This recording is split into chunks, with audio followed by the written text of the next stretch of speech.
In the sterile glow of a federal courtroom, 17-year-old Evan Caldwell shuffled in with handcuffs that barely jingled. His face twisted into a smirk that screamed defiance. He locked eyes with the prosecutor, then glanced at a gallery where a woman clutched a torn tissue, his own mother. Yet he chuckled softly, as if the charges were just a bad prank. At just 17, Evan thought his youth was a shield, that hiring someone to end a life online was nothing more than a digital dare. He believed he could negotiate death like a bargain and walk away unscathed. But that arrogant grin hid a chilling truth. The hitman he trusted was an FBI agent, and every message he sent was carving his own fate. He didn't know it yet, but justice was already whispering his name. Stories like this remind us that justice always finds its way.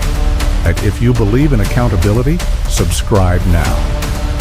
And tell us what you think below. This is how it all began.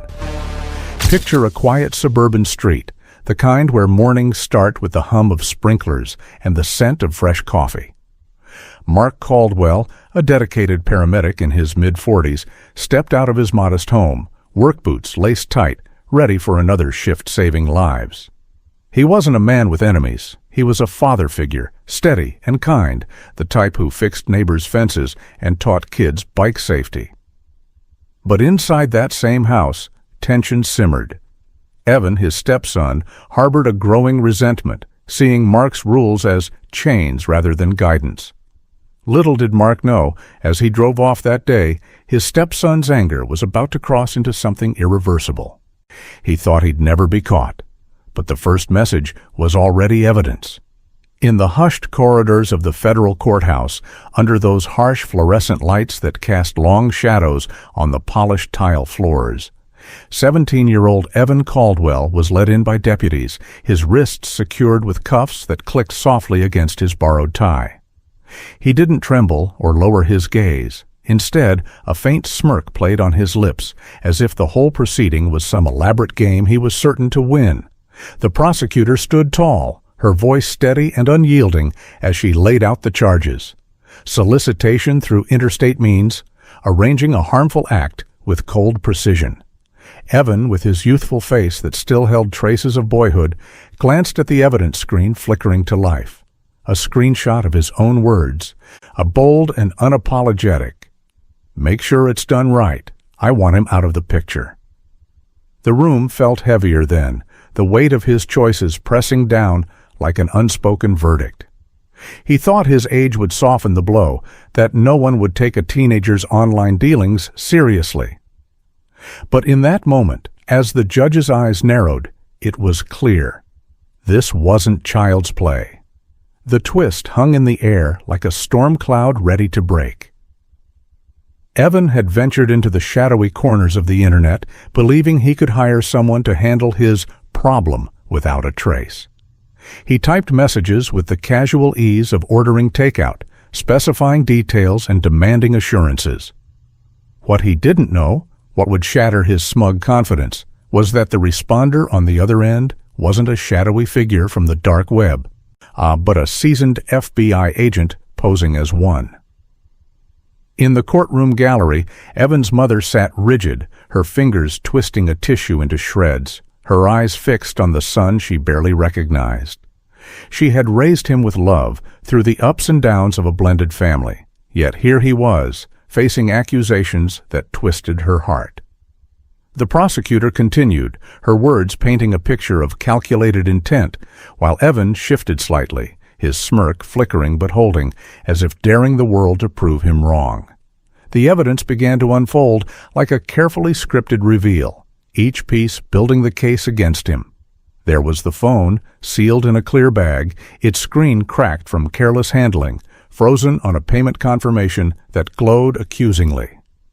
Agents had recovered it all, the timestamps, the digital trails that Evan had foolishly assumed were invisible.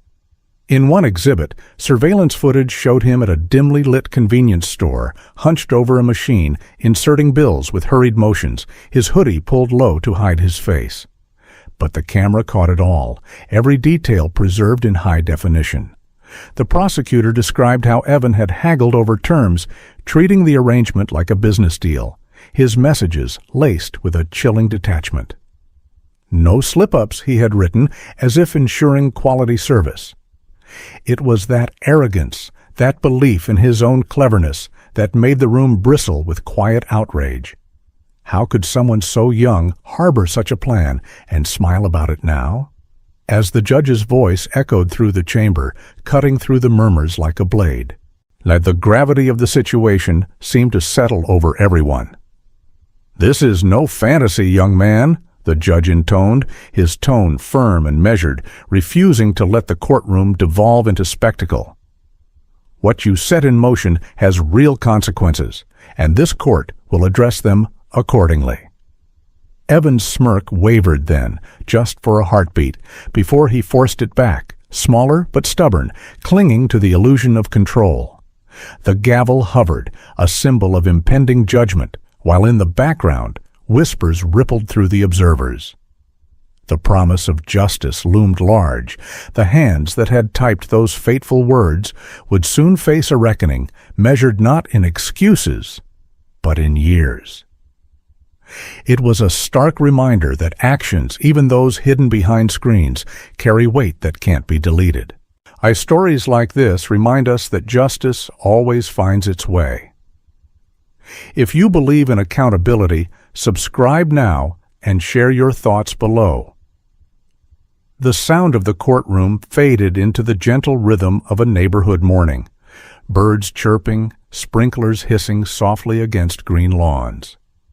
This was the world Mark Caldwell knew, a simple life in a modest home where he tightened his belt, checked his messages, and packed a lunch bag adorned with a faded sticker from his younger daughter's drawings. Mark wasn't the type to seek attention. He was an everyday hero, an EMT who rushed to help others in their darkest moments, always with a calm word and a steady hand. He waved to neighbors, fixed what was broken, and carried an extra charger in his bag because, as he often said, you never know who might need it. But beneath that peaceful exterior, the house held two truths, one of care and one of brewing conflict. Mark's family was a patchwork of resilience, a remarriage that brought new beginnings, framed photos of a blended household lining the walls, a new baby's laughter echoing in the halls. He parented with patience, knocking gently on Evan's door, offering conversations over dinner, trying to bridge the gap with understanding rather than force. Evan, however, saw it differently. His responses were shrugs, averted eyes, and a silence that spoke volumes of unspoken grudges. The tension wasn't explosive, but it simmered, rooted in the everyday frictions of growing up under rules that felt confining. The conflicts arose from simple things: curfews enforced, grades monitored, privileges withdrawn when lines were crossed. Mark's guidelines were fair, born from concern. But to Evan, they felt like personal attacks, fueling a resentment that grew in the quiet of his room. Friends at school knew him as clever and quick-witted, always connected online, but teachers noted his frustration with authority, his anger flaring when corrected. At home, Mark became the symbol of all that restraint, the one who said no when Evan wanted yes. It was in those moments that the divide deepened, setting the stage for a choice that would shatter everything. He thought he'd never be caught, but the first message was already evidence. In the heart of that suburban enclave, where lawns were meticulously trimmed and high school banners fluttered from porches like proud flags, life unfolded with a deceptive calm. It was the sort of place where neighbors exchanged waves over morning coffee runs, and the local shop owners remembered your usual order with a smile. Mark Caldwell navigated this world with the quiet assurance of someone who had seen the fragility of existence up close. As an EMT, he spent his days responding to calls that ranged from minor mishaps to urgent crises, always maintaining that steady demeanor that put people at ease. He'd check his daughter's bike for loose parts, lend a hand to an elderly resident struggling with bags, and keep his ambulance stocked with extras, just in case. It wasn't glamour he sought, but the simple satisfaction of being useful, of mending what he could in a world full of unexpected breaks. Yet, even in this serene setting, shadows lingered beneath the surface, hints of discord that no amount of routine could fully mask. At home, the family dynamic was a delicate balance, a piece together from second chances and shared hopes. The remarriage had brought fresh starts, with new pictures on the walls capturing moments of blended joy, a toddler's grin, group outings to the park. Mark approached his role as stepfather with thoughtful care, offering guidance without overstepping, knocking softly on Evan's door to suggest talks that might ease the growing strain. Evan, though, retreated further, his responses curt and distant, turning what could have been connections into walls. The household wasn't marked by loud confrontations, but by the quiet erosion of trust, where small gestures of concern were met with resistance. Mark persisted, believing time and patience could heal the rifts, unaware that the silence was breeding something far more troubling. The sparks of friction ignited over everyday matters, the kind that build slowly but burn deep. Mark's rules were straightforward: timings to keep, schoolwork to prioritize, boundaries against risky choices, like borrowing without asking. To him, they were safeguards, lessons in responsibility drawn from his own experiences on the job. But Evan viewed them through a lens of injustice, each enforcement feeling like a deliberate slight, amplifying his sense of being cornered. At school, peers saw his sharp mind and online savvy, but educators noted the edge in his reactions, the way correction sparked defiance. Home became the battleground, with Mark embodying the restrictions Evan resented most: phones set aside, outings conditional on behavior, sessions arranged to discuss feelings he preferred to bury.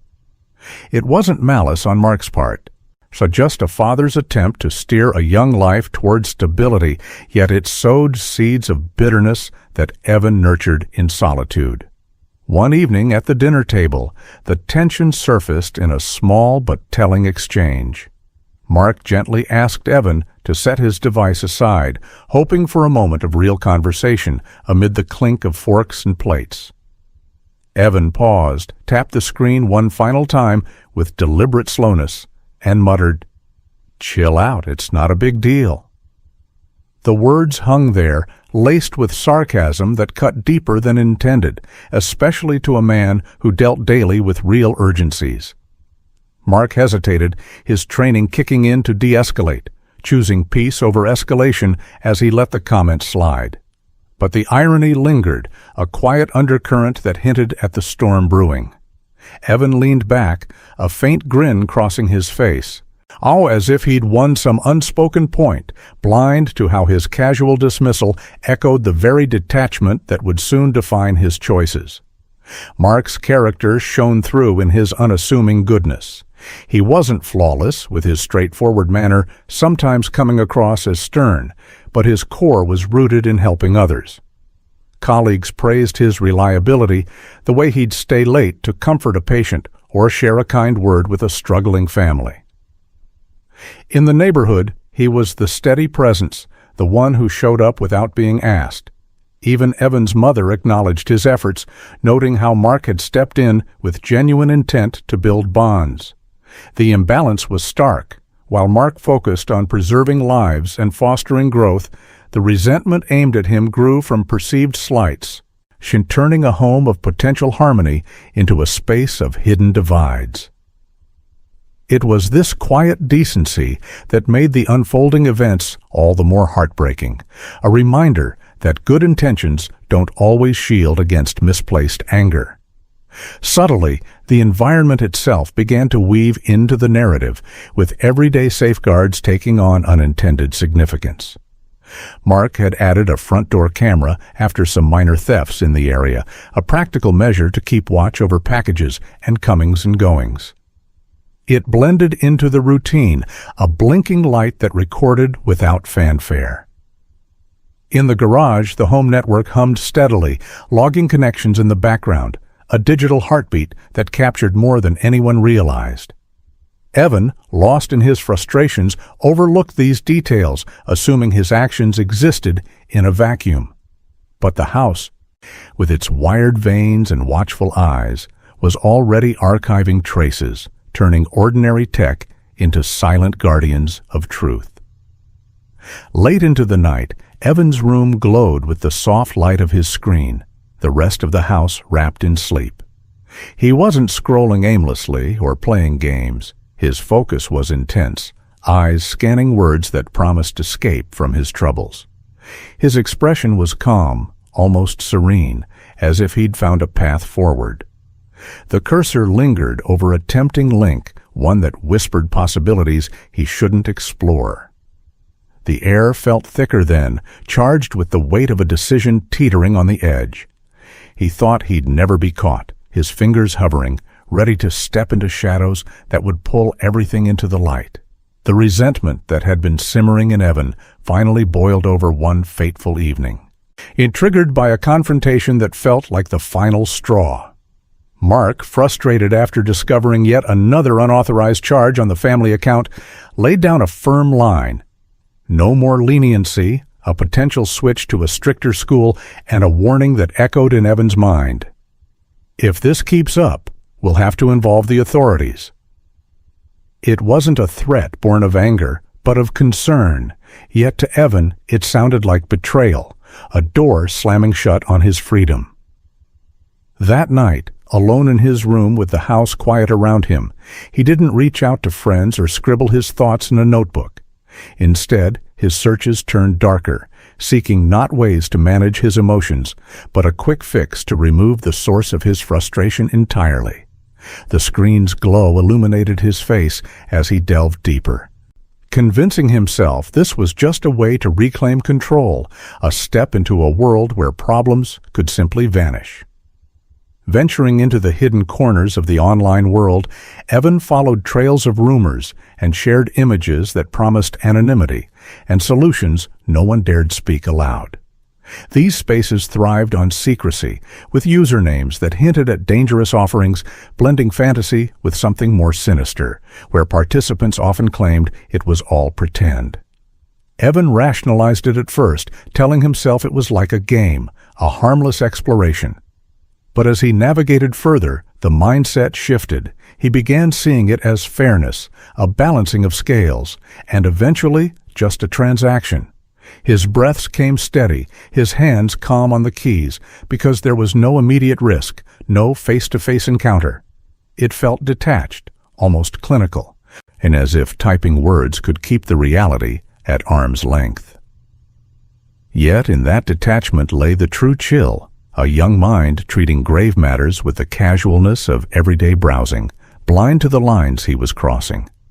With a confidence that bordered on recklessness, Evan composed his initial outreach like a straightforward request, detailing the person in question, hinting at routines, and specifying preferences in a detached tone. Make it fast, no unnecessary mess. The precision of it was unsettling, as if he were customizing an order rather than something far more serious. He inquired about costs, expected timelines, and ways to verify completion, haggling with the ease of someone negotiating a deal on casual goods. It was this arrogance that stung, the way he reduced a profound act to bullet points and confirmations, stripping away any human weight. Psychologically, it revealed a dangerous shift. When such plans become mere business, the planner distances themselves from the consequences, focusing on efficiency over empathy. Evan hit send, a faint smile tugging at his lips, convinced his cleverness would shield him from any fallout. The response came swiftly from an account called Gray Saint, phrased with a professional brevity that lacked any flourish or casual chatter. Short, direct sentences laid out terms without emotion, almost like a scripted exchange designed to clarify rather than entice. Unbeknownst to Evan, the person on the other side wasn't some anonymous operator in the shadows, but Special Agent Daniel Reyes, part of a dedicated team monitoring online threats through careful, lawful observation. These operations didn't rely on chance. They involved watchful eyes on platforms where real dangers sometimes surfaced, turning suspects' own eagerness into the very evidence that built cases. Evan had stepped into a carefully managed conversation, providing the rope with every reply, while Agent Reyes documented it all with the precision of someone trained to let the truth unfold naturally. Even in those early exchanges, Evan left subtle trails that would later prove invaluable. He accessed the sites from his home connection one moment, switched to the school's network during breaks, then returned home, unknowingly creating a pattern of activity that could be traced through standard records. His wording remained consistent across messages, repeating phrases that stood out like signatures. He believed these hidden spaces offered perfect cover, a disguise that erased all tracks. But to those skilled in piecing together digital puzzles, it was more like a loosely sewn mask, full of gaps. These breadcrumbs, unique device markers, log times, aligned communications, would form the backbone of what was to come, transforming fleeting online actions into a concrete timeline that no amount of denial could unravel. Meanwhile, miles away under the sterile lights of an emergency room, Mark was deep into an overnight shift, focused on stabilizing someone in distress, his hands steady as he administered care and monitored vital signs. It was the essence of who he was, dedicated to preserving life, offering calm in chaos, while back home, the very foundation of his safety was under quiet assault. The contrast was heartbreaking. One man pouring his energy into helping strangers through their worst moments, the other scheming from afar to orchestrate an end. It underscored the moral chasm, a dread that built as the ordinary heroism of Mark's night clashed with the shadows gathering in his own household. The pivotal reply from Gray Saint arrived like a turning point, demanding clarity. State exactly what you want handled. No ambiguities. Evan's fingers paused over the keyboard, the room silent save for the faint hum of his computer. Then, with a resolve that would echo through courtrooms later, he typed the words that sealed his intent, direct and unmistakable. It was a single, deliberate sentence that transformed whispers into a record, one that agents would preserve and prosecutors would recite. He thought he'd never be caught, but in that moment, a single sentence carried the weight of a price he couldn't yet comprehend. As the plan took shape in Evan's mind, it unfolded like a hastily sketched blueprint, pieced together from fragments of anger and misguided strategy. He shared details he thought were clever. Mark's shift patterns at the hospital, the layout of their driveway, where the car sat unattended in the early hours, moments when the house fell silent and neighbors turned in for the night. It wasn't the work of a seasoned plotter, but of a young person trying to bend the world to his frustrations, scripting outcomes as if life were a simulation he could control. Each message built on the last, specifying preferences for timing and method, all phrased with a detachment that masked the gravity. Evan saw it as empowerment, a way to rewrite his story without getting his hands dirty, but in truth, it was entitlement dressed up as planning. A blind to the human cost and the trails it left behind. Agent Reyes, maintaining his undercover role with measured responses, guided the conversation without pushing, posing questions that drew out more than Evan realized. Tell me about the individual. Any connections? Reasons? Preferred location? These weren't traps, but clarifications designed to capture the full scope of intent on record. Evan replied readily, elaborating on grudges and logistics, his words flowing as if unburdening himself to a confidant. He didn't hesitate or back away. Instead, he leaned in, providing specifics that turned vague ideas into a concrete outline. This willingness became the heart of the case later, proof that the drive came from within, not from external pressure, as Evan arrived with a goal already formed and simply sought the means to achieve it.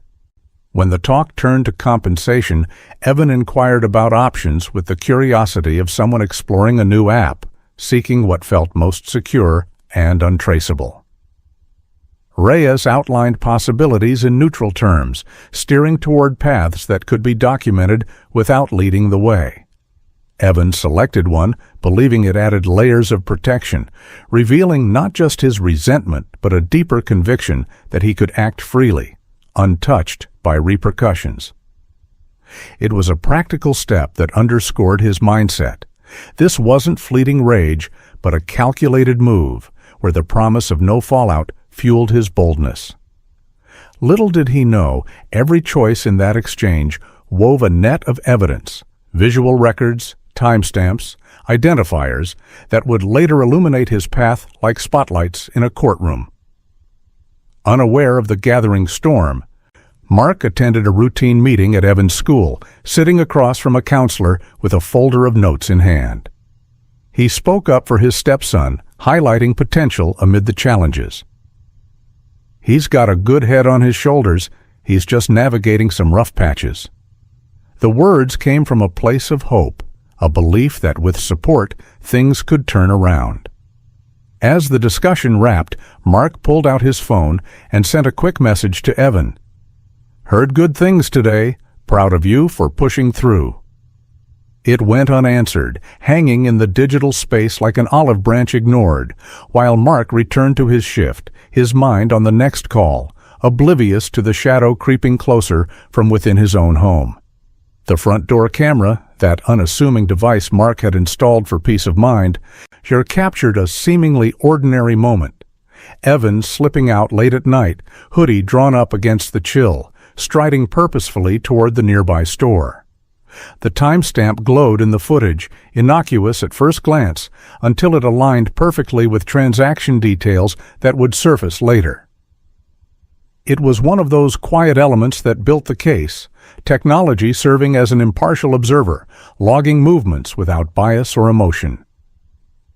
Evan moved with the confidence of someone who felt invisible, but the lens preserved it all, turning a midnight errand into a link in an unbreakable chain.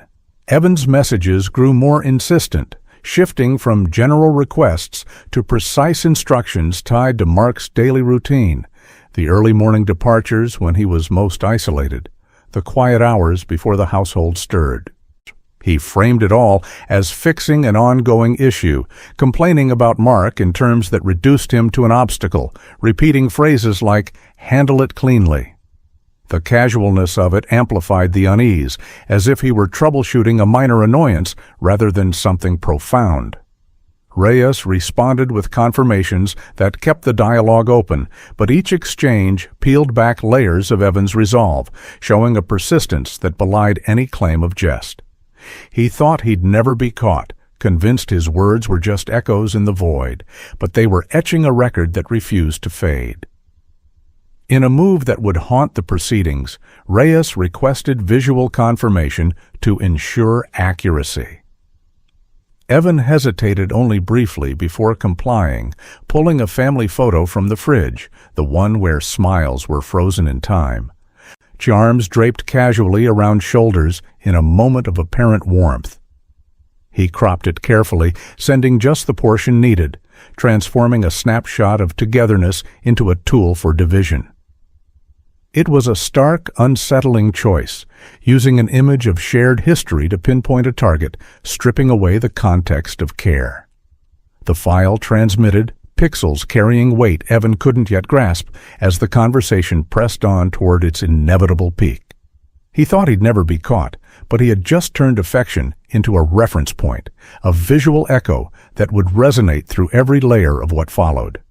As the digital threads of Evan's scheme began to weave into something tangible, the investigation shifted gears behind the scenes, transforming anonymous chatter into a structured pursuit of truth. Special Agent Daniel Reyes, fresh from the latest exchange, gathered a compact team in a nondescript office lined with monitors and case files, cyber specialists, fellow agents, a local detective for ground support, and a prosecutor to ensure every step held up under scrutiny. They didn't storm in with urgency. Instead, they methodically assembled the puzzle, prioritizing documentation to safeguard the potential victim while building an airtight narrative.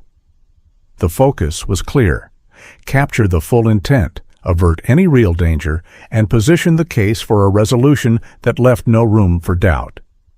Evan, still typing away in his room, had no inkling that his words were now under a microscope, each one catalogued like entries in a ledger of accountability.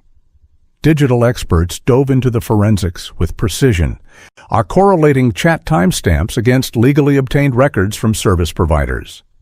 Warrants flowed smoothly, pulling connection logs that painted a vivid picture. The same device pinging from home addresses, dipping into school networks during off hours, then cycling back, all synced to the rhythm of Evan's messages. His phrasing echoed consistently. No slip-ups. Handle it quick, creating a stylistic fingerprint that no alias could hide. These weren't invasive overreaches, but standard procedures, piecing together patterns that turned fleeting online activity into a timeline of decisions. Evan had treated the internet like a void where actions dissolved, but to the analysts it was a canvas preserving every stroke, revealing how overconfidence left gaps wide open for truth to seep through. A coordination extended to local law enforcement who discreetly verified details at Mark's address, cross-referencing household members and scanning for any prior reports of tension. The findings were subtle, a family navigating typical strains with no major alarms, but enough to warrant caution. The decision was made to hold off on alerting Mark directly. Tipping him off too soon might prompt Evan to erase traces or accelerate his plans, turning a controlled situation into chaos. It was a delicate ethical balance. Shield the unaware while preserving the integrity of the evidence trail. Agents monitored from afar, ensuring the safety net was in place without disturbing the web. Evan continued to spin, all while the household carried on in oblivious normalcy. Reyes, in his undercover guise, carefully escalated the dialogue, suggesting a face-to-face discussion for final details and a partial commitment, phrasing it as a standard step for serious arrangements. This was the pivot where many such cases solidified, pulling the abstract into the physical world to test true resolve. Evan's replies came with a bravado that masked his inexperience. He agreed readily, inquiring about speed and discretion, attempting to sound seasoned with clipped responses that aped what he'd seen in media. He didn't waver or question the shift. Instead, he embraced it, his confidence swelling as if this made the whole endeavor more legitimate in his eyes. That arrogance surfaced starkly in the exchanges, where Evan casually referenced how issues like this get resolved all the time, tossing in light-hearted references as if to lighten the gravity. And it was the kind of detachment that chilled observers later, the way he blended humor with serious intent, treating profound choices like fleeting entertainment. Friends might have seen his witty side at school, but here it twisted into something dismissive, reducing potential harm to punchlines. The team noted these moments not just as evidence, but as windows into a mindset where empathy took a back seat to self-justification, fueling a quiet resolve among investigators to see the process through. Back in the rhythm of family life, Mark extended another gesture of goodwill, preparing a simple meal and rapping lightly on Evan's door with an offer of reconciliation. "How about we reset and talk things out?" Evan cracked the door just enough to accept the plate, his expression neutral, murmuring a non-committal, "Sure, whatever," before retreating. Mark lingered for a moment, hoping for more, but turned away with the patience of someone used to gradual progress. It was a poignant snapshot of persistence meeting resistance, Mark's efforts to mend fences clashing unknowingly with Evan's hidden agenda, creating a divide that grew wider with every unspoken truth. The conversation reached a critical juncture when Reyes pressed for absolute clarity. "Confirm precisely. You want this resolved permanently." Evan's response came without delay, typing out an affirmation that left no ambiguity, words that would later stand as pillars in the case. It was the kind of directness that locked intentions into place, transforming casual plotting into documented resolve. He thought he'd never be caught, his fingers dancing over the keys with ease. But the message materialized on paper in an evidence room. Stark black text on white, suddenly as enduring as stone.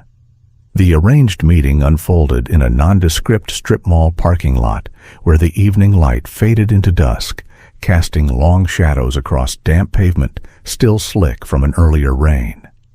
Sodium lamps buzzed overhead, their yellow glow flickering like hesitant warnings, while a nearby store's sign blinked intermittently, adding to the uneasy atmosphere.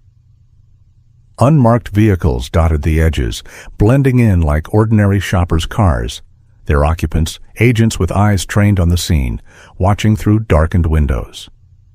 This was the critical juncture where words typed in isolation had to confront the real world, testing whether hidden intentions could survive the transition from screen to pavement.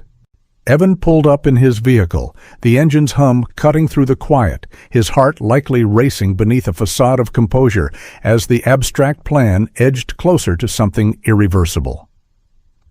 Emerging from the shadows, Gray Saint materialized as a man in a simple baseball cap and unassuming jacket, Agent Reyes, embodying quiet professionalism rather than dramatic flair. He approached with the measured steps of someone cautious, yet committed, his demeanor calm and businesslike, avoiding any hint of exaggeration. Evan arrived solo, his frame slight and tense, shoulders squared in an attempt to project ease. He fidgeted subtly, glancing at his phone and scanning the mirrors as if vigilance alone could mask his inexperience. The air between them thickened with unspoken stakes. Reyes nodding in greeting while Evan tried to steady his breathing, the weight of the moment pressing down like an invisible hand. It was here, in this ordinary lot, that the online exchange stepped into tangible reality, bridging the gap between impulse and action. As they began to talk, Evan's confidence surfaced in a way that jarred. He stepped forward with a quick grin, almost triumphant, as if congratulating himself on connecting with the right contact. He referred to Mark by his first name only, creating a deliberate distance, stripping away the familial tie to make the discussion feel less personal. When Reyes probed gently, "Are you absolutely certain about proceeding?" Evan shrugged with casual dismissal. "He's making everything difficult for me." The words hung there, a stark blend of youthful complaint and serious intent. He highlighting a disconnect that stirred unease, the grievances of adolescence clashing with choices that carried adult consequences. It was this blend of immaturity and resolve that amplified the moment's tension, revealing a mindset where personal frustrations justified extreme measures. Every word and gesture was captured meticulously, from hidden audio devices to overhead cameras and vehicle recordings, preserving the encounter in layers of undeniable detail. Reyes steered the conversation toward clarity, drawing out specifics. The connection to the individual, the desired resolution, the method of commitment. Evan reached into his pocket, producing items to seal the arrangement. Tangible proof of his investment, his hands betraying a slight tremor, even as his tone remained steady and conversational. The exchange flowed with a deceptive normalcy, but each admission layered the evidence, turning the meeting into a cornerstone that would later anchor the entire case, irrefutable and multifaceted. The dialogue reached a pivotal clarity when Reyes asked directly, "What exactly do you want handled with him?" Evan's response was straightforward, devoid of hesitation or embellishment. End his life. The simplicity of it cut through any haze, a clear statement that would echo in future proceedings, perhaps repeated by a judge with deliberate emphasis to underscore its gravity. What had started as a smirk behind a screen now manifested as a recorded declaration, stripping away layers of denial and laying bare the core intent. It was a line that transformed the abstract into the concrete, nay, foreshadowing how such words would resonate in a courtroom, their weight undeniable. Reyes, adhering to protocol, introduced a moment of pause, offering an exit. "If you choose to step back now, we can end this here. No further steps." Evan paused, the offer hanging in the air like a lifeline, but then shook his head firmly. "No, go ahead with it." This reaffirmation marked a psychological threshold, where opportunity for retreat was rejected, solidifying the path forward. The team observing from afar noted the resolve, understanding it as the point where intent crystallized beyond doubt, a deliberate choice that closed doors to claims of mere curiosity. As the meeting wrapped, Reyes concluded with a promise. "We'll connect again soon with confirmation." Evan nodded, his expression one of satisfaction, as if he'd just completed a routine transaction. He turned back to his car, strides measured but lighter, while in the hidden vehicles, agents communicated softly over radios. "Intent confirmed. We have what we need." The lot's lights continued their steady hum, casting elongated shadows that seemed to stretch toward judgment. He thought he'd never be caught, the parking lot lights humming like a judge, clearing his throat. As the investigation delved deeper into the mind behind the messages, a clearer picture of Evan Caldwell emerged, not as some larger-than-life antagonist, but as a young person whose sense of self was as fragile as it was inflated. At 17, he navigated the world with an entitlement that turned everyday setbacks into personal affronts, viewing rules as unfair burdens and consequences as deliberate betrayals. He believed those around him existed primarily to ease his path, and when they didn't, resentment festered. Evan had a habit of twisting words from counseling sessions he'd half-heartedly attended, labeling firm boundaries as mistreatment and routine discipline as deep wounds, using them not for growth but as shields to deflect blame. It wasn't outright villainy, but a distorted lens where his comfort trumped everything else, leading him to justify extreme steps as mere corrections to an unjust world. This mindset, investigators noted, wasn't rare in cases like this. It was the quiet undercurrent that allowed plans to take root without immediate self-doubt, a teenager's ego shielding him from the full weight of his choices. On the surface, Evan's online presence painted a different portrait, a one carefully curated to project charm and invincibility. Agents sifted through his public profiles, uncovering posts that showcased a life of casual bravado, snapshots of him in stylish sneakers, flexing for the camera with captions boasting about outsmarting the system, interspersed with reposts of motivational content that mocked vulnerability as weakness. In school hallways, he could switch on the charisma when it suited him, cracking jokes that won laughs, engaging just enough to blend in without drawing scrutiny. But at home, that mask slipped, revealing a contempt that simmered beneath polite nods and forced smiles.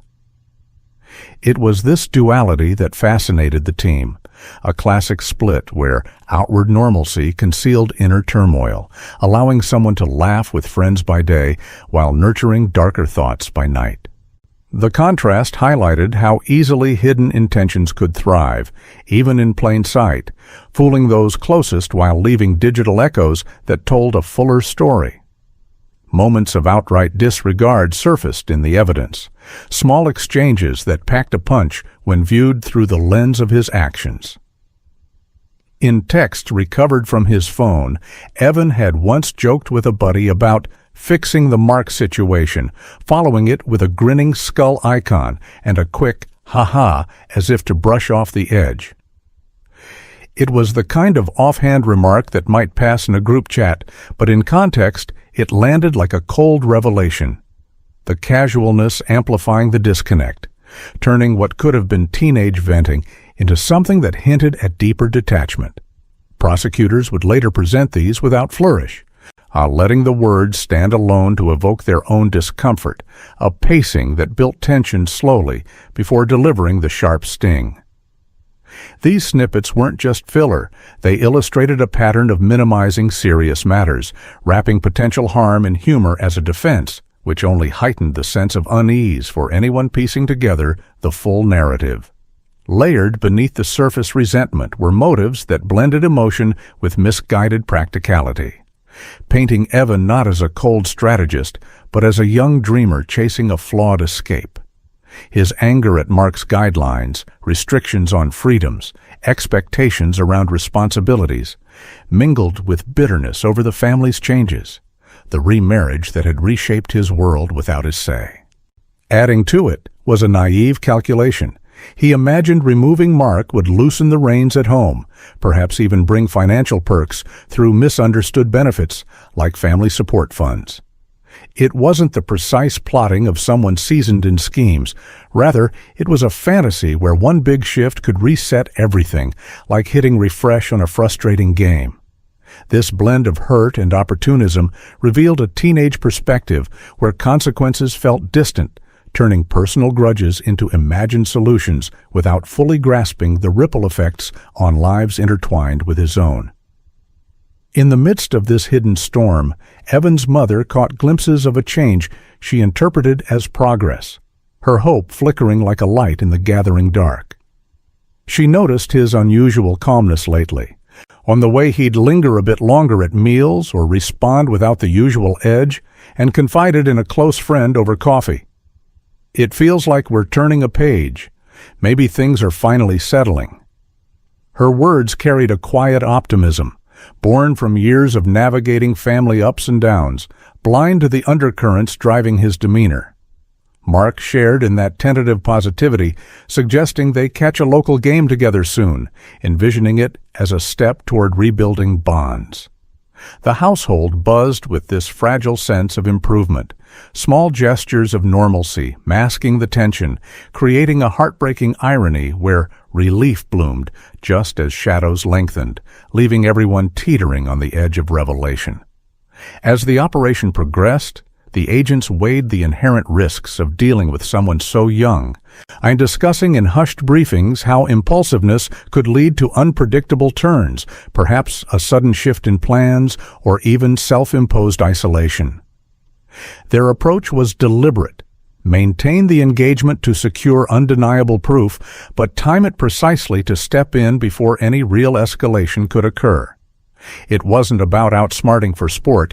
The core drive was protection, ensuring no one faced harm while upholding the process with integrity. This moral grounding guided every decision, a reminder that behind the evidence lay real lives, balancing the need for justice with compassion for a teenager whose choices had spiraled far beyond youthful mistakes. The exchange reached its next pivot when Reyes messaged, "Confirmation prepared. Let's meet tomorrow to review." Evan's reply flashed back almost instantly. "Perfect. Show me what you've got." He thought he'd never be caught, the notification's tiny checkmark appearing like a final unassuming seal on a path leading straight to exposure. As the layers of evidence began to accumulate, the investigation transformed into a meticulous assembly of facts, each one stacking like bricks in an unyielding wall. Agents executed search warrants with quiet efficiency, slipping into Evan's digital world under the cover of legal precision, ensuring every step preserved the integrity of what they uncovered. They mirrored his devices, his phone with its familiar cracks, his laptop humming with hidden histories, pulling forth chat remnants, saved images, precise timestamps, and even discarded drafts that he had long since deleted.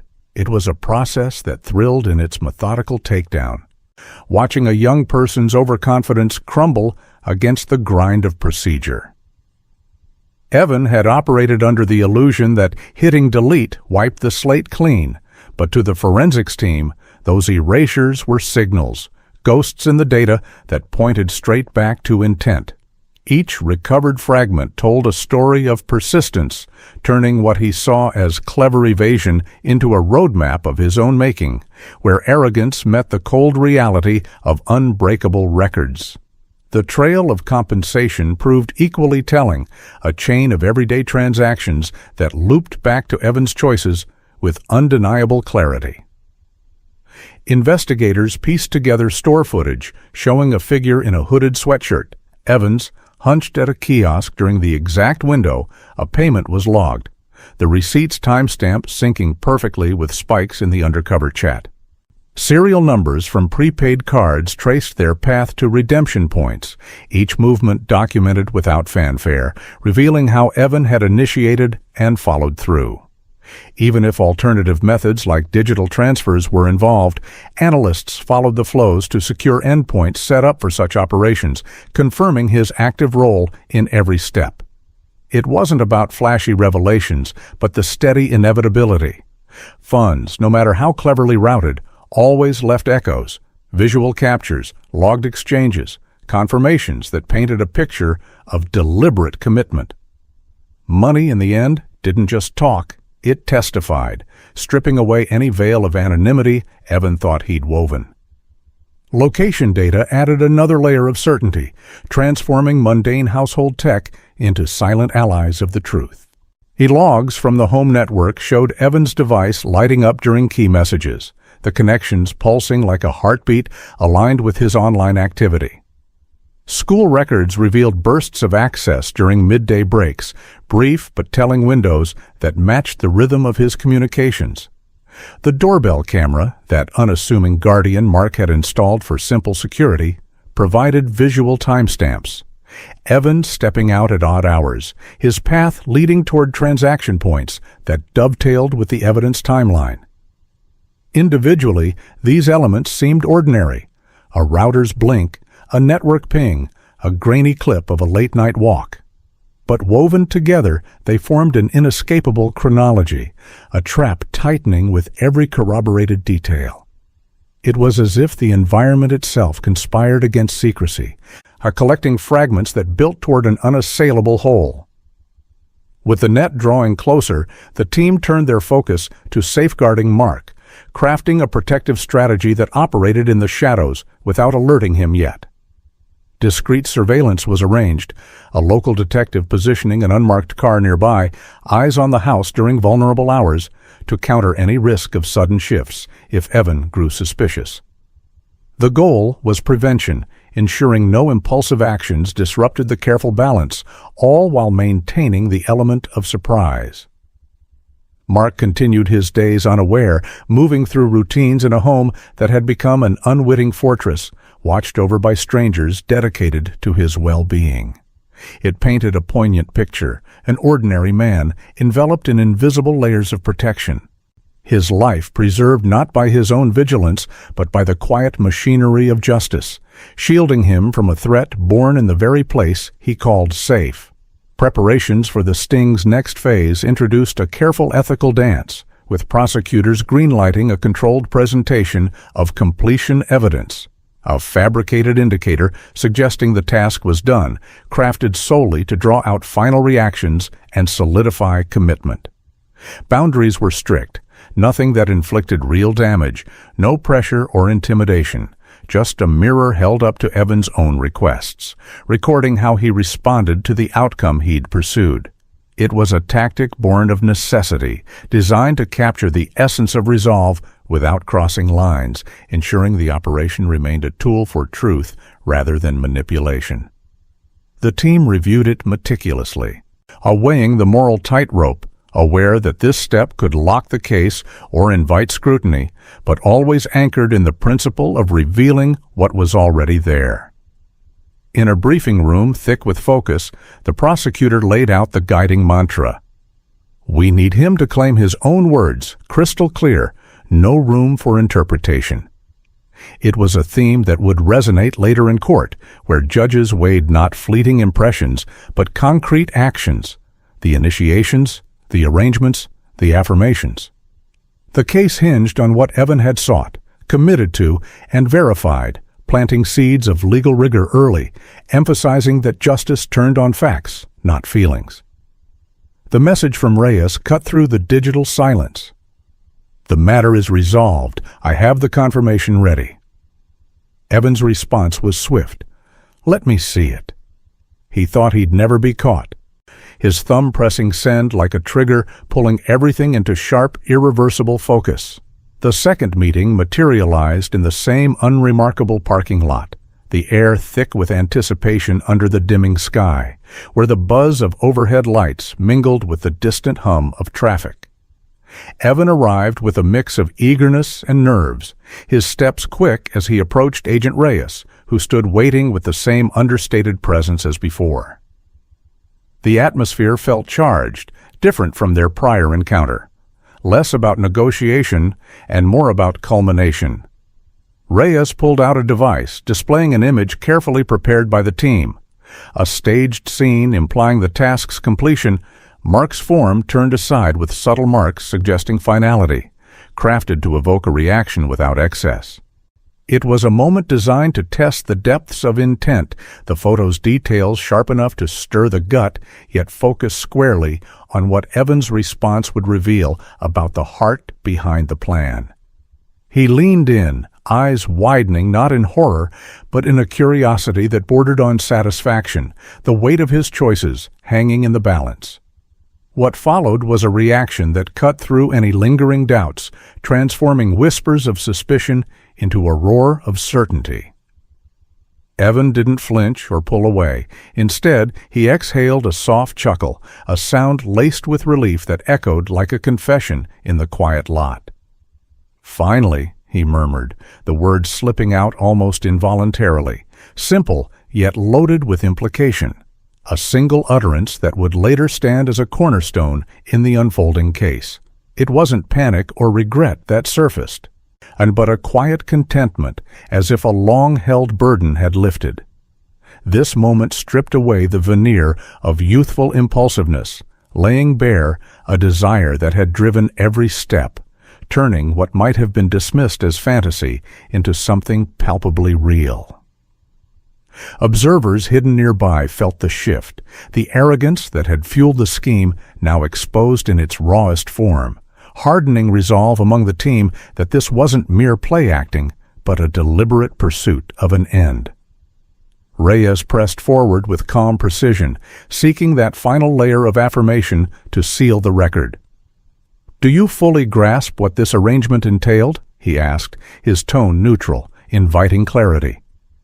Evan nodded without hesitation, his expression steady, confirming the understanding with a verbal assent that left no ambiguity.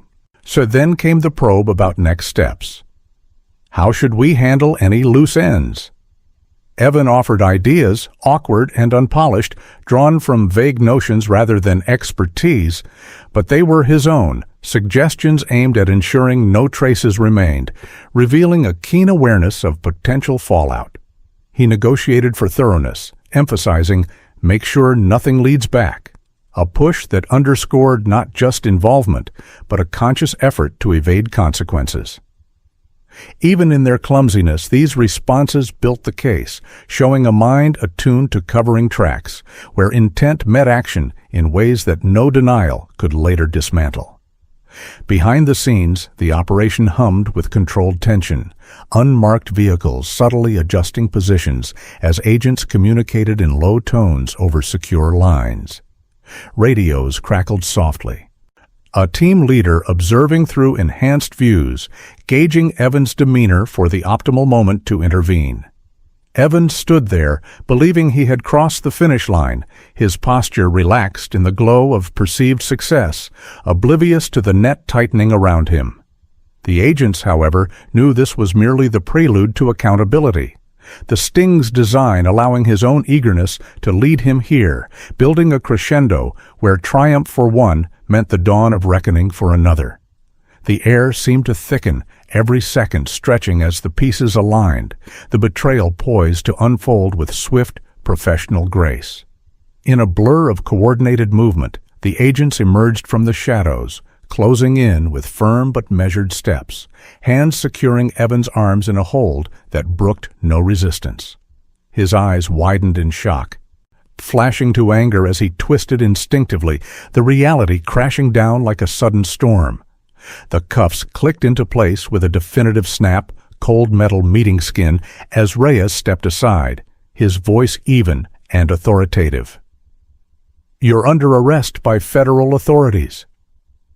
A brief silence followed, the lot falling quiet save for the distant drone of cars, Evan's mind racing to process the pivot from control to captivity.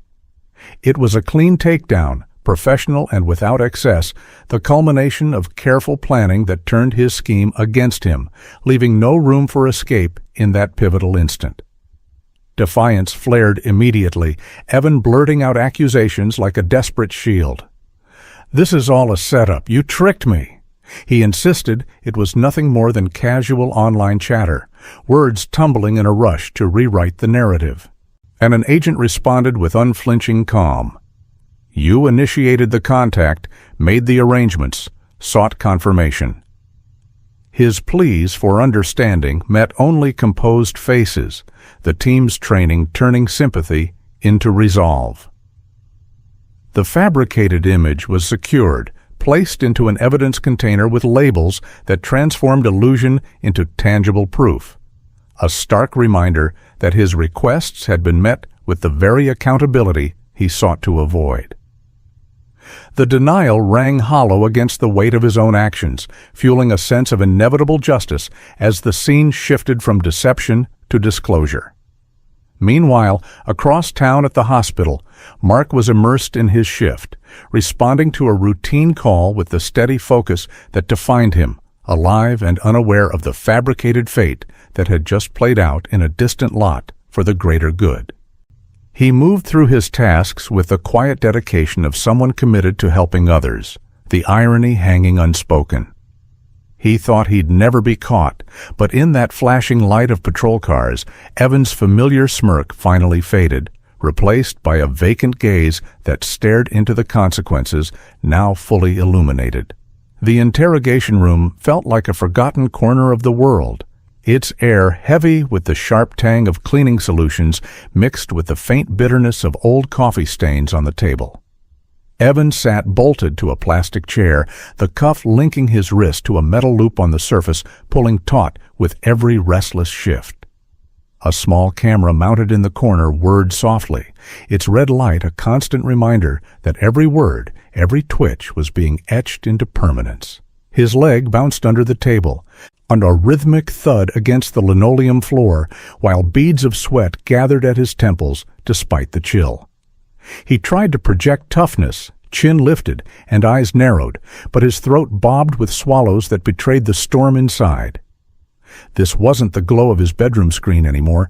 It was raw, unfiltered reality, where online personas crumbled under the weight of fluorescent glare and unyielding walls. Agents entered with folders in hand, their faces neutral, ready to peel back the layers of a story that had spiraled from resentment to this stark confinement. Denials spilled from Evan almost immediately, a cascade of excuses that shifted like sand underfoot. "I never meant any of it," he insisted, voice pitching higher as he cycled through defenses. "It was all a test, a way to see if such things were real. Nothing more than exaggerated talk in a space where nothing felt serious." When an agent slid a stack of printed transcripts across the scarred table, pages filled with his own messages, timestamps glaring like accusations, Evan's gaze darted over them, recognition flickering like a spark before he shoved them back. "That's not how it was," he muttered, as if seeing his words in black and white stripped them of the casual intent he'd hidden behind. The room grew quieter then, the agents letting the silence press, knowing that paper turned fleeting keystrokes into anchors that no amount of backpedaling could lift. It was a classic unraveling, where claims of jest clashed against the permanence of evidence, each denial only highlighting the depth of what had been set in motion. One of the agents leaned forward, his tone even and probing, like a teacher dissecting a flawed argument. "The law doesn't bend for smirks or second thoughts," he said quietly, eyes steady on Evans. "It looks at what you pursued, what you confirmed." Evans scoffed, a forced laugh escaping as he demanded to contact his mother, as if her arrival could rewind the clock. The agent nodded, yes, after processing, leaving Evan to mutter about the unfairness of it all, his words tumbling into the void of the room. These exchanges weren't heated shouts, but a steady erosion, short questions met with rambling justifications, each one chipping away at the facade. Investigators had seen it before, The pivot from boldness to bargaining, where the weight of recorded actions forced a confrontation with choices that couldn't be laughed off. Evans' attempts to reframe the narrative hung in the air, unbrittle and unconvincing, as the camera captured it all without judgment. Word of the arrest reached Evans' mother like a sudden eclipse, pulling her to the station in a haze of disbelief. She had braced for typical teenage troubles, perhaps a scrape with the law over petty theft or heated arguments. But the charges hit like a thunderclap, an attempt to orchestrate harm through hidden channels, aimed at the heart of their home. Her legs weakened as she sat in a waiting area, whispering denials to herself. That can't be my boy, not like this. Tears welled as fragments of the story emerged, painting a picture of a son she thought she knew, now tangled in something that shattered her world. Mark, too, was drawn into the fold, escorted to a quiet space at his workplace, where agents delivered the news gently but directly. His face drained of color, not from fear of outsiders, but from the ache of betrayal blooming in a place meant for trust, his mind reeling at the hidden currents that had flowed beneath their shared roof. Mark's response unfolded with a complexity that tugged at the heart, a blend of sorrow and bewilderment rather than outright fury. "What pushed him to this?" he asked softly, voice cracking as he reflected on the efforts he'd made. The quiet talks, the boundaries set with care, the hope he'd invested in building a family. He didn't paint himself as blameless, acknowledging moments of sternness, but emphasized the intent behind it all. "I just wanted to guide him, to be there."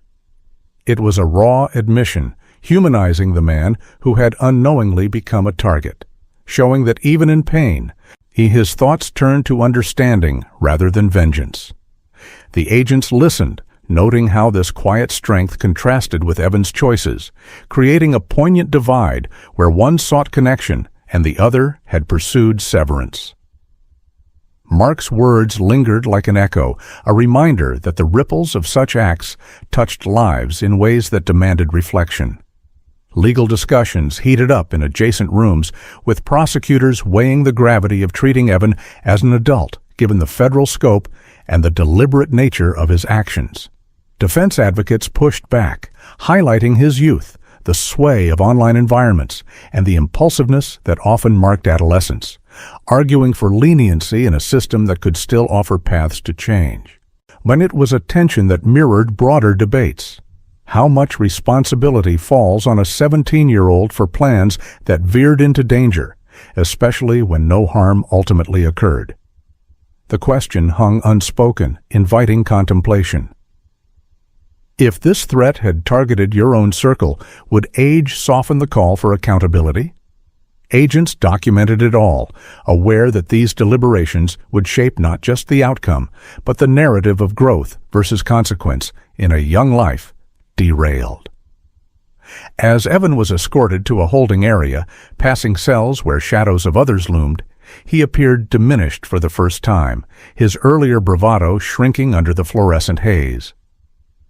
The corridor echoed with muffled sounds, a world away from the freedom of his room, each step a reminder of paths closed. A fingerprint station awaited, the ink pad ready, impressing his unique patterns onto a card that slid out with mechanical finality. Ridges captured, identity formalized. He thought he'd never be caught until the system inscribed his story in indelible black, a mark that no excuse could erase.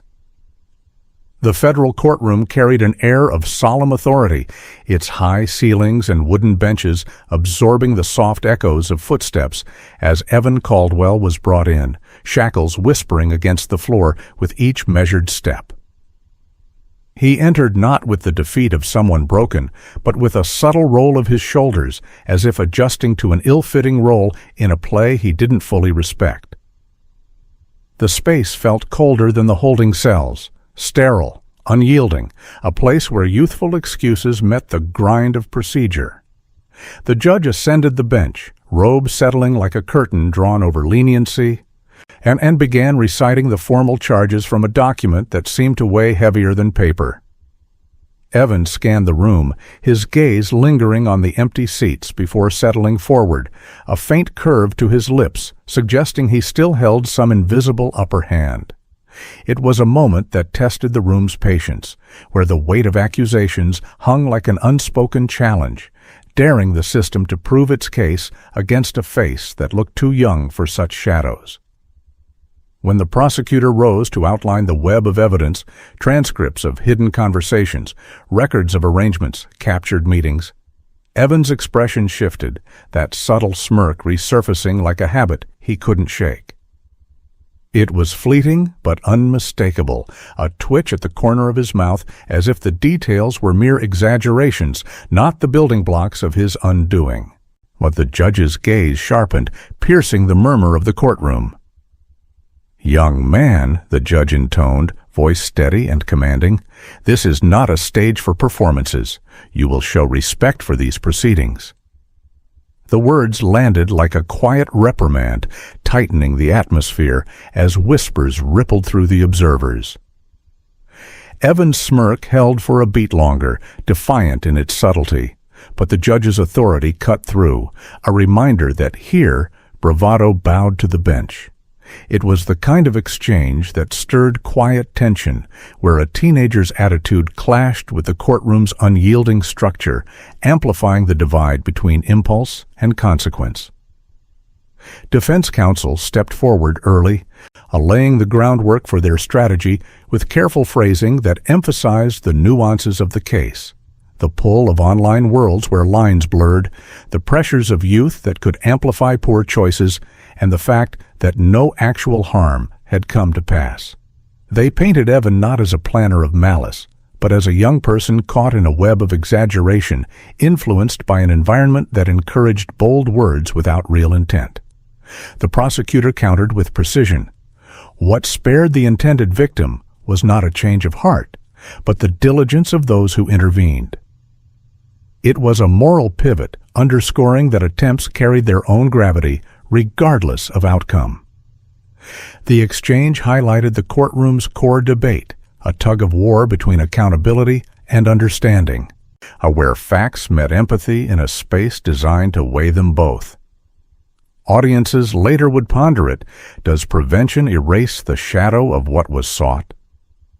The bail discussion unfolded with the government's stance clear and firm. Evan posed a potential risk, his actions suggesting a willingness to pursue extreme measures that could extend to tampering with records or other disruptions if released. To drive the point, they introduced a brief audio snippet. Evan's voice, calm and direct, affirming his wishes in a way that silenced the room. The judge listened without expression, pen pausing mid-note, absorbing the echo before ruling. Bail was denied, the decision delivered with the finality of a door closing, Evan's jaw clenching as the reality settled. For the first time, a crack appeared in his composure, eye control slipping away like sand through fingers. It was a procedural beat that felt personal, the system's machinery turning without mercy, reminding everyone that freedom hinged not on age or attitude, but on the balance of safety and evidence. Mark occupied a seat toward the rear of the gallery, his presence quiet and unassuming, driven not by a desire for confrontation, but by a need to comprehend the fracture in their shared world. As proceedings paused, Evan's eyes finally met his, a brief loaded glance that carried the weight of unspoken history. Mark didn't glare or turn away. His expression held a shattered sadness, the look of someone who had offered guidance only to face this unforeseen divide. It was a silent exchange that deepened the room's gravity, where the human cost transcended legal arguments. Evan averted his gaze first, the moment lingering like an ache, illustrating the personal toll beneath the formalities. A stepfather's quiet grief clashing with a young person's choices, creating ripples that no verdict could fully mend. Outside the courthouse doors, the story spilled into the public eye, flashes from cameras cutting through the daylight as reporters clustered for statements. Headlines condensed the complexity into stark phrases. Young person's online scheme, foiled by authorities. It turned the case into a broader conversation, media outlets dissecting the details, while Evans' peers caught wind through clips and posts. Some rallied with defenses of youthful error, others distanced themselves in shock, the narrative rippling through social circles like a stone in a pond. This external pressure became its own trial, amplifying scrutiny and sparking debates that extended beyond the walls, where public opinion weighed in on themes of responsibility and redemption. The coverage wasn't just news, it was a mirror reflecting societal questions about hidden dangers in everyday lives. With arraignment complete, the judge set dates for upcoming hearings on evidence admissibility and the conduct of the operation, sessions that could tip the scales in ways that defined the path ahead. Evan was escorted out, the drag of chains a soft underscore to his exit, the weight of what was coming pressing heavier with each step. The courtroom door swung shut behind him, sealing the space like a chamber locking away uncertainties. He thought he'd never be caught, the heavy wood closing with the finality of a vault, echoes fading into the promise of judgments yet to come. The suppression hearing convened in a courtroom stripped of the usual drama, its atmosphere more like a high-stakes chess match where every move could topple months of careful work. Rows of benches sat mostly empty, the focus narrowed to legal technicalities that held the power to unravel the case before it truly began. Defense counsel rose with pointed arguments, challenging the undercover tactics. Had Agent Reyes and his team crossed lines into inducement, planting ideas in a young mind, or applying pressure that turned curiosity into crime? Evan sat at the defense table, his earlier smirk subdued, but his eyes alert, watching as the debate unfolded. Agent Reyes took the stand, his posture straight and composed, ready to lay out the operation's framework with the steady voice of someone who had walked this path before. The air hummed with tension, not from theatrics, but from the knowledge that a ruling here could silence evidence or let it roar, determining whether Evans' digital trail would see the light of a full trial. Reyes testified with unflinching clarity, walking the court through the operation's guidelines. He had not proposed the target, offered no incentives, and avoided any language that could steer or coerce. Instead, his role was documentation, capturing what emerged naturally from Evans' initiations. He recounted the off-ramps provided, moments where he explicitly asked, "Are you certain?" or suggested, "You can step away now, no questions." Each time, Evan pressed forward, his responses building the case through persistence rather than persuasion. The agent's restraint shone as a mirror, reflecting back Evan's own drive, where questions meant to clarify only drew out more detail. It was a narrative of balance, Reyes emphasizing how the operation mirrored real threats without fabricating them, turning the spotlight on the young man's choices. The courtroom absorbed his words, a quiet affirmation that the process had been about revelation, not invention, allowing Evans' intent to surface on its own terms. Defense counsel leaned into the cross-examination with vigor, aiming to shift the narrative and paint the authorities as aggressors. "You presented a fabricated image, made the scenario feel authentic. Weren't you exploiting a teenager's inexperience?" the lawyer pressed, voice rising to underscore the accusation of preying on vulnerability. Reyes remained steady, on his replies measured. "Our actions prevented potential harm and preserved a clear record of stated intent." He didn't waver, redirecting focus to Evans' proactive steps, the initial contact, the detailed requests, the reaffirmations that needed no prompting. The exchange crackled with friction, the defense seeking to recast the FBI as manipulators weaving a trap, while the prosecutor interjected to highlight the raw power of Evans' own words, unfiltered and self-incriminating. It was a battle of perspectives, where each thrust and parry peeled back layers, forcing the room to confront whether the operation exposed truth or manufactured guilt. The judge interjected with authoritative poise, leaning slightly forward from the bench, his voice cutting through the arguments like a steady blade.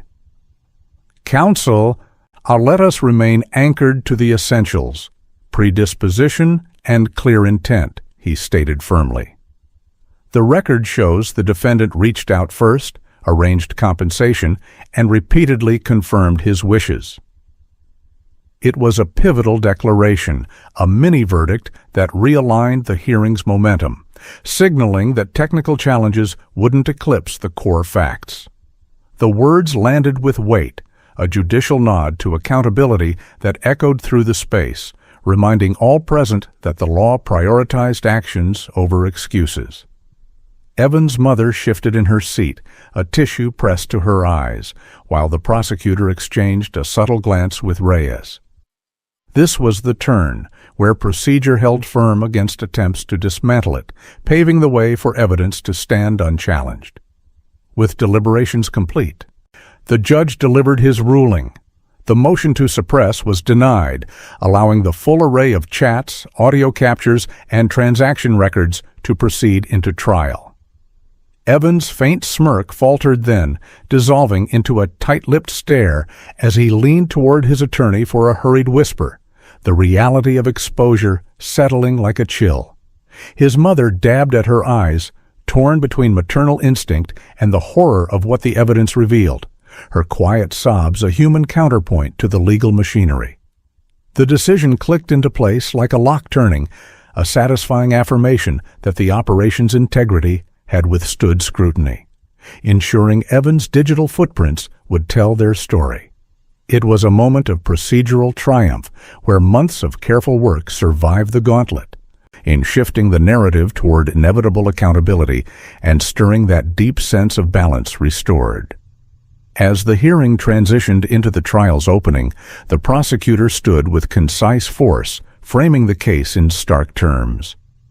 This is the story of a young individual who sought to purchase an end to a life as casually as one might order an item online. The words cut clean, painting Evan not as a victim of circumstance, but as an active architect of a dangerous scheme. Defense counsel countered with a plea for humanity. He was an adolescent adrift in frustration, voicing thoughts in a digital realm that blurred fantasy from reality. Let us not define a life by a moment of misguided anger. The opening set the stage for a profound clash, inviting jurors, and later, our viewers, to grapple with the tension between punishment and the potential for growth, questioning whether rehabilitation could mend what intent had nearly broken. It was a debate that lingered, probing the heart of justice in an age where online actions carried real-world shadows. The prosecutor previewed the evidence to come, announcing with deliberate emphasis that the court would hear Evan's own voice on recording, uttering the chilling directive, "End his life." Evan fixed his gaze on the table before him, staring as if he could bore through the wood to escape the weight descending. The room held its breath, the promise of that audio hanging like a storm cloud, ready to unleash the raw truth of his words. He thought he'd never be caught, the court reporter's keys beginning to click, recording history in real time. The trial's first day unfolded like a meticulously edited sequence, piecing together the fragments of Evan's scheme into a compelling chronology that left no room for ambiguity. The prosecutor guided the jury through a visual timeline projected on a large screen, starting from that initial outreach in the hidden online spaces, messages time-stamped late at night, escalating to detailed requests about timing and methods. Each slide advanced with deliberate pacing. The first contact, where Evan described his problem in detached terms, the negotiations over compensation synced to digital logs, the in-person meetings captured in grainy stills. It wasn't rushed drama, but a steady build, showing how resentment morphed into action over days and weeks. Jurors leaned forward, absorbing the progression, the evidence stacking like dominoes that, once tipped, revealed an unbroken chain from impulse to intent. The courtroom hummed with quiet focus, the narrative pulling everyone along a path where every detail reinforced the inevitability, transforming scattered breadcrumbs into a trail that led straight to accountability.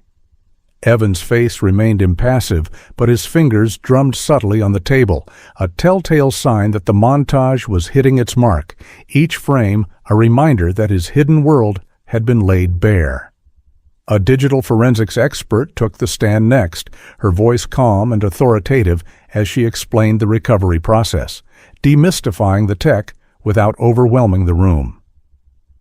She described how Evan's devices were analyzed through standard protocols, warrants securing access to preserved data, where deleted files lingered like echoes in the system's memory.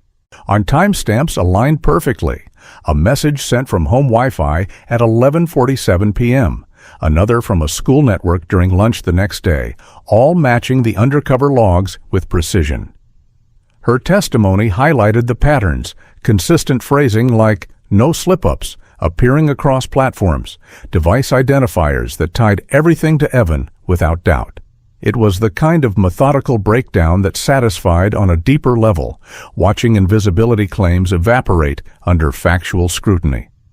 Evan had banked on the digital realm's supposed erasure, but as the expert clicked through charts, it became clear.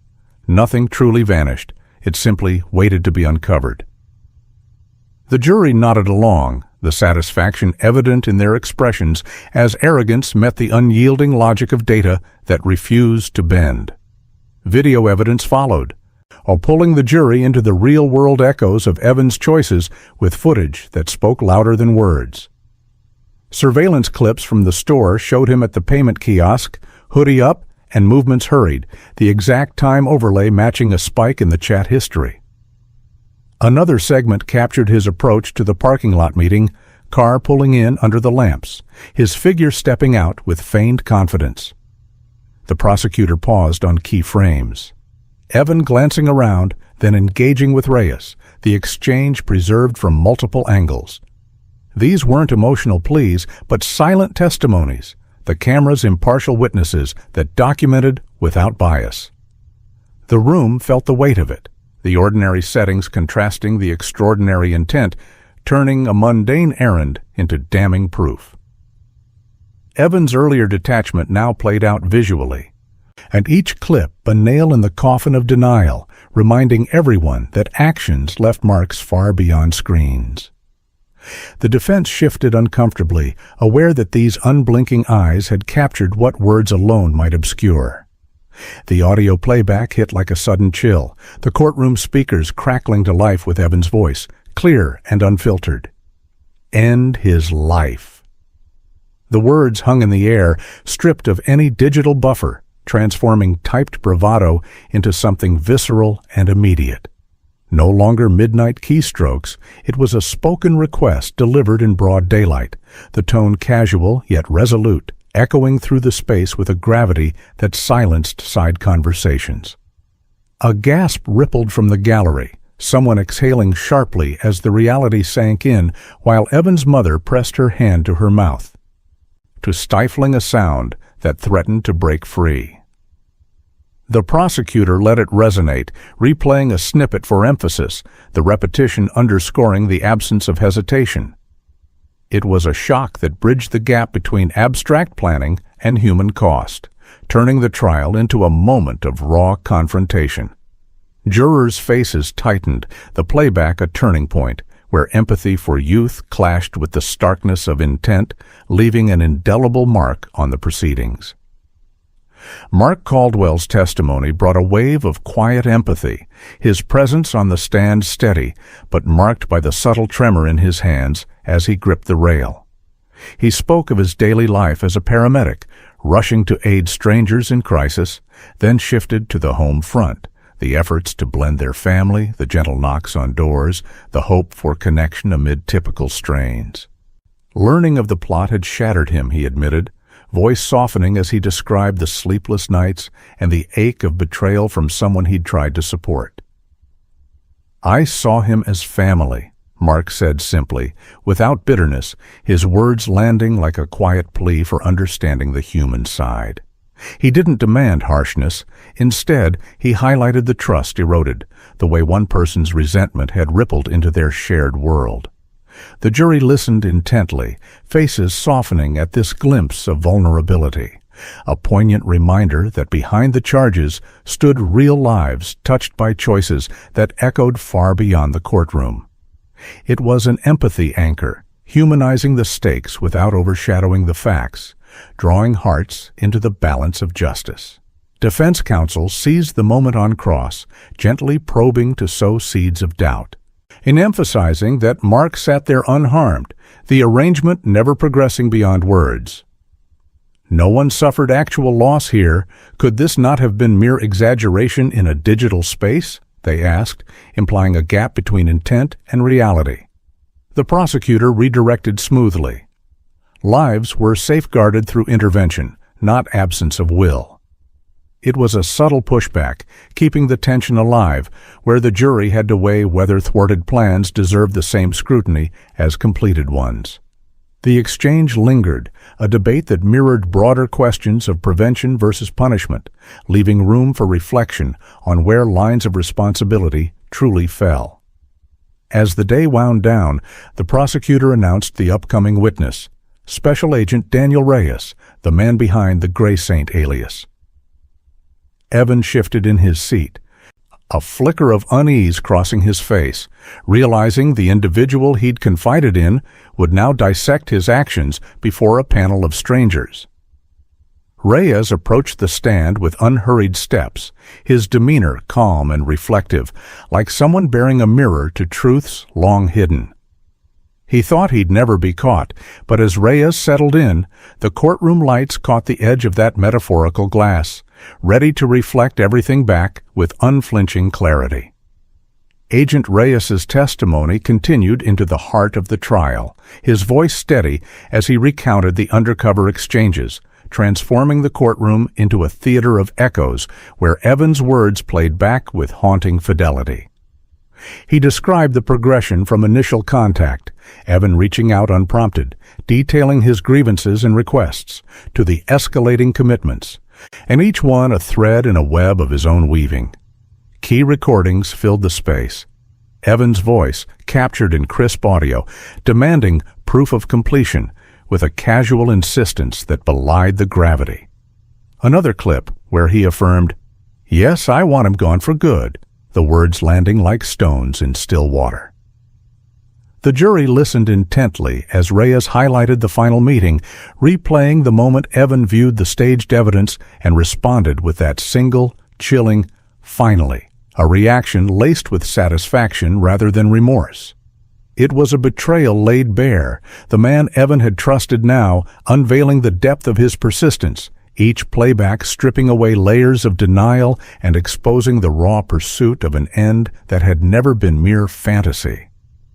The gallery shifted uncomfortably, Evan's mother averting her eyes, as the sounds turned abstract planning into something palpably real, a narrative where trust in shadows led straight to exposure under courtroom lights. The prosecutor built on this foundation, methodically dismantling any notion of entrapment by walking the jury through the deliberate pauses Reyes had inserted, opportunities for retreat that Evan had consistently rejected. At every juncture, the prosecutor emphasized, the agent offered exits, questions like, "Are you sure you want to proceed?" or direct invitations to walk away without consequence.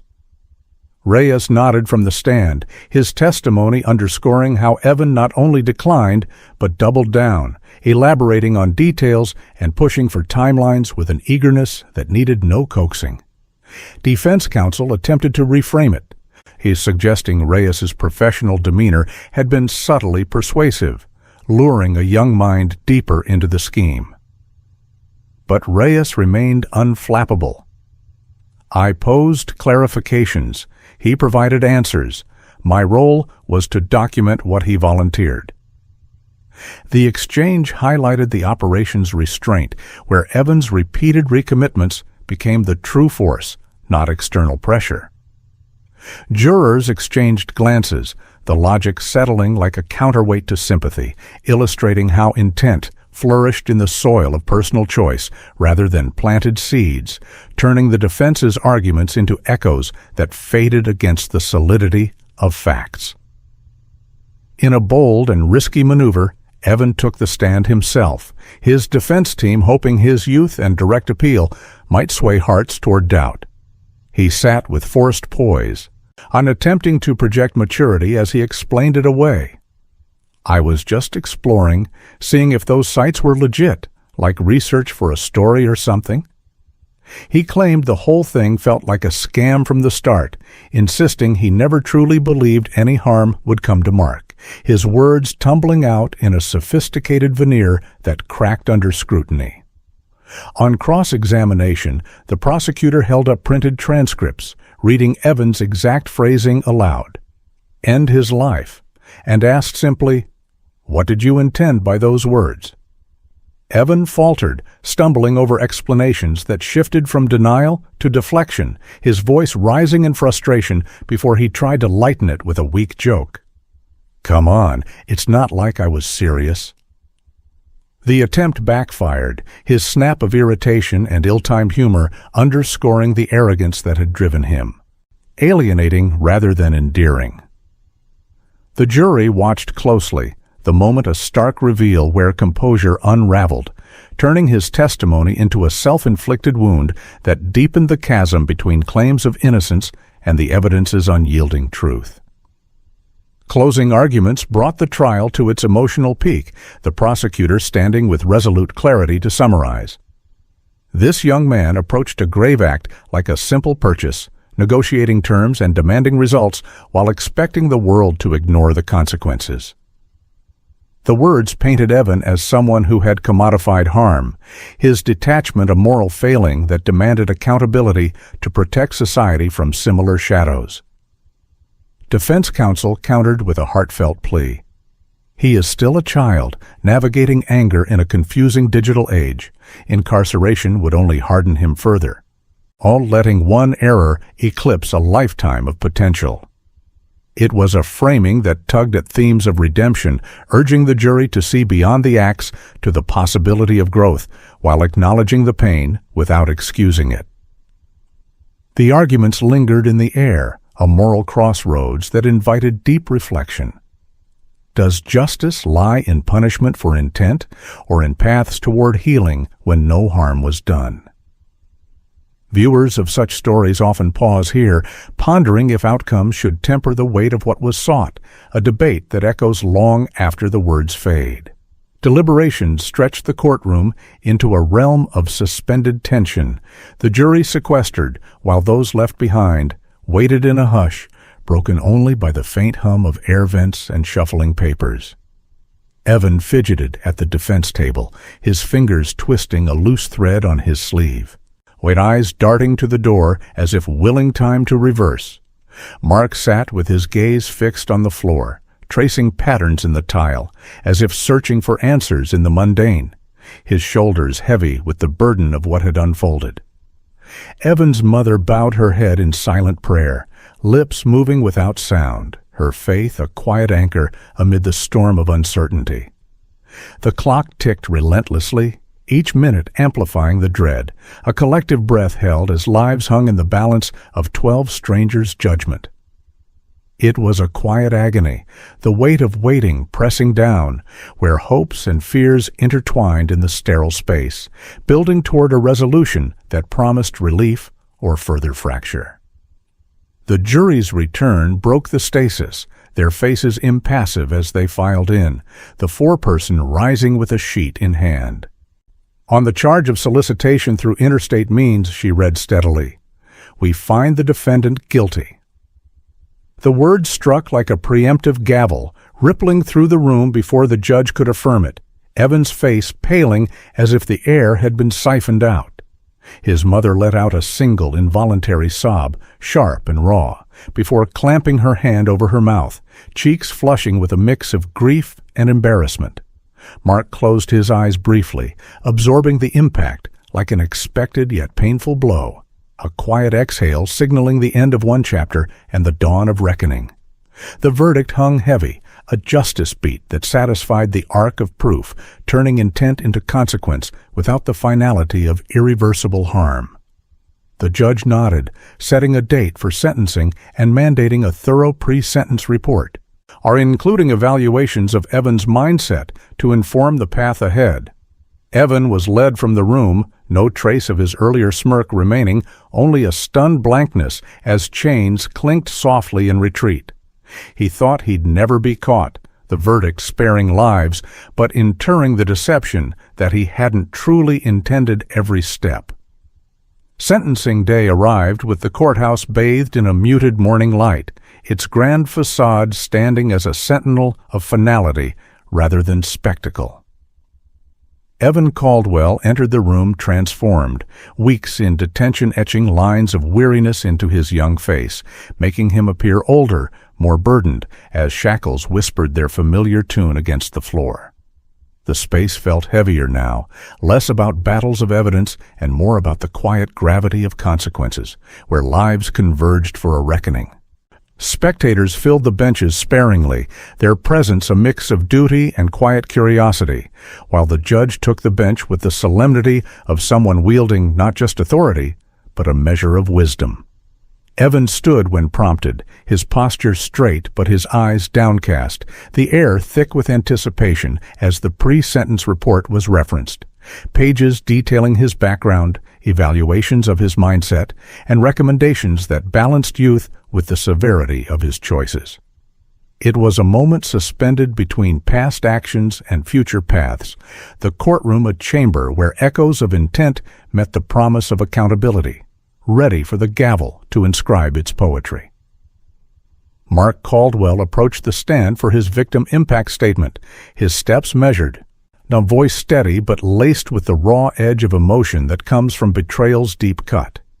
He spoke of the nights now marked by unease, the instinctive checks of doors and windows, the way a simple phone buzz altered his pulse, a life once devoted to aiding others, now shadowed by doubt. "I tried to build something real with him," Mark shared, his words simple yet piercing, recounting the small efforts to connect, the boundaries set with care, only to face a plan that sought to erase him entirely. He didn't call for vengeance. Instead, he emphasized the need for safety, for a system that protected the vulnerable while addressing the roots of such darkness. "He aimed to simplify his world by removing me," Mark concluded, his tone carrying quiet resolve. But now he'll learn the true meaning of facing what's hard."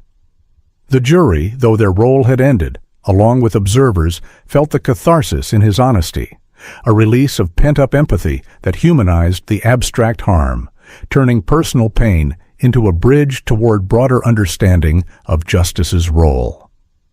Evan's mother followed, her statement a tapestry of love woven with sorrow, delivered through tears that she fought to contain as she gripped the podium. She didn't deny the weight of what had transpired, acknowledging the fear it instilled and the fracture it caused in their family. But she pleaded for the court to see the boy beneath the actions, the one who had laughed at family dinners, who showed flashes of kindness before resentment took hold. "He's my son," she whispered, voice breaking, "still young enough to change, if given the chance." Her words painted a complex grief, caught between unwavering affection and the horror of his choices, urging consideration of rehabilitation over pure punishment.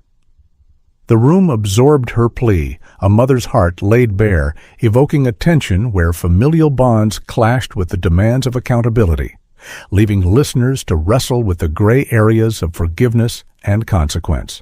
It was a moment that deepened the narrative's humanity, reminding all that justice touched not just the offender, but the web of lives entangled around him. The prosecutor rose next, framing the case's culmination with a focus on the unbroken chain of evidence that had led to this point. From the first hidden message, through negotiations and confirmations, to the chilling reaction upon seeing fabricated proof. "Yeah, law enforcement stepped in to avert tragedy," she stated firmly, "but we cannot overlook the deliberate intent that set it all in motion." She recapped the progression without flourish, emphasizing how Evan's actions treated a profound wrong like a transaction, and called for a sentence that reflected both the crime's gravity and the need to deter others from similar paths. It was a measured appeal, grounded in prevention and moral clarity, highlighting that while no life was lost, the pursuit of harm demanded a response to safeguard society. The words built toward consequence, a bridge from proof to resolution, stirring a sense of balance where actions met their due without excess, inviting reflection on justice as both shield and teacher. The judge addressed Evan directly, his voice resonant with the authority of experience. Eyes locking onto the young man who now stood without a trace of his former smirk. You wielded a keyboard as if it were a tool without repercussions, cloaked in the false security of shadows, believing your arrogance would go unchecked, the judge intoned, each word measured for impact. He referenced the pivotal finally utterance, calling it a window into a mindset that chilled the conscience and imposed a sentence that balanced severity with hope. 15 years in federal custody, followed by supervised release and required counseling to address underlying issues. Evan's stance wavered, knees softening as the reality landed, the gavel's impending strike a symbol of closure. It was poetic justice, not in cruelty, but in proportion, a term that acknowledged youth while honoring the weight of intent, ensuring growth could emerge from accountability's firm ground. In the aftermath, Mark stepped out into the daylight, the sun's warmth a stark contrast to the courtroom's chill, drawing a deep breath that felt like the first unburdened one in months. He moved forward with a quiet resolve, his life resuming in pieces, forever marked but not defined by the ordeal. Evan disappeared down a corridor, swallowed by institutional doors that closed with impersonal finality, his path now one of reflection amid structure. The family, splintered yet enduring, faced an uncertain healing, a reminder that some wounds mended slowly, leaving scars as testaments to resilience. It was a relief tempered by lingering questions, where justice provided closure without erasing the human complexities that lingered in its wake. He thought he'd never be caught, because he believed the digital world existed apart from reality. But reality keeps its own records, and justice in the end writes the truest story.